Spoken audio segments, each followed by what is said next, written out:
The San Joaquin kit fox is a fox species endemic to the San Joaquin Valley in California, currently endangered as a result of habitat destruction. Specific groups of San Joaquin kit foxes have adapted to urban habitats. One of these populations is located in Bakersfield.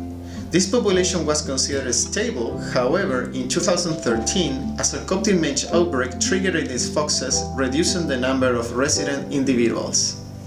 Sarcoptic mange is a skin disease caused by the mite Sarcoptes scabiei, which has devastated wild populations in the past. This mite can survive off-host, which supports indirect transmission.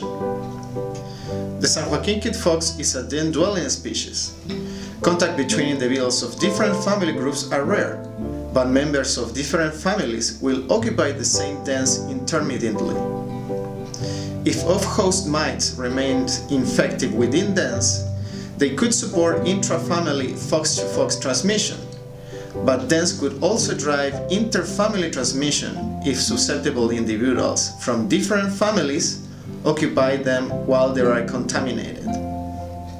In this article, we studied the role of den-associated transmission in Sarcoptes scabiei dynamics by constructing an agent-based model of the San Joaquin kit fox population in Bakersfield. The model explicitly considered families, foxes, dens, the den environment, and the denning behavior of this species. This means we included the frequency foxes move from one den to another, as well as the frequency that family members share a den across the year. We simulated scenarios that included or excluded direct as well as indirect den-associated transmission while considering different off-host survival periods of the mite.